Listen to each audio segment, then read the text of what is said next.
அவர் ஒரு பணக்காரர். கார், பங்களா சொத்துன்னு வசதியா வாழ்ந்தாரு. அவர் ஒரு நாள் அதிக விலை கொடுத்து ஒரு கூட நிறைய எல்லா விதமான பழங்களையும் வாங்கிட்டு வந்தாரு. காரை விட்டு இறங்கும்போது மொபைல் அடிக்க அதை எடுத்து பேசிட்டே இறங்கி வீட்டுக்குள்ள போயிட்டாரு. வாங்கிட்டு வந்த பழக்கூடைய மறந்துட்டாரு. அன்னைக்கு ராத்திரி வியாபாரம் விஷயமா வெளியூர் போயிட்டு ஒரு வாரம் கழிச்சுதான் வந்தாரு. அடுத்த நாள் ஆபீஸுக்கு போக காரை எடுத்தாரு. பழக்கூட அவர் வச்ச இடத்துல அப்படியே இருந்துச்சு.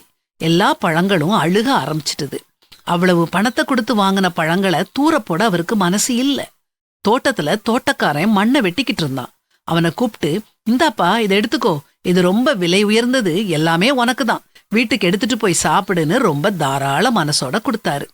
தோட்டக்காரன் வீட்டுல போய் கூடைய திறந்து பார்த்தான். 1-2 பழங்களை தவிர மத்த எல்லா பழங்களும் அழுகி இருந்துச்சு. அவன் நல்லா இருந்த பழங்களை சாப்பிட்டு அந்த கூடைய நல்லா சுத்தப்படுத்தினான்.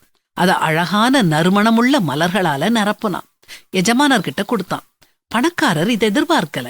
அவன்கிட்ட, ஏன் இதை எனக்கு கொடுக்கறன்னு கேட்டாரு. அதுக்கு அவன், நீங்க உங்ககிட்ட இருந்ததை என்கிட்ட கொடுத்தீங்க, நான் என்கிட்ட இருந்ததை உங்ககிட்ட கொடுத்தேன்னு சொன்னான். அவன் புரிஞ்சு சொன்னானோ அல்லது புரியாம சொன்னானோ தெரியல. ஆனா அவன் சொன்னது உண்மை. நம்ம மனசுக்குள்ள என்ன இருக்குதோ அதைத்தான் நாம மத்தவங்களுக்கு கொடுப்போம்.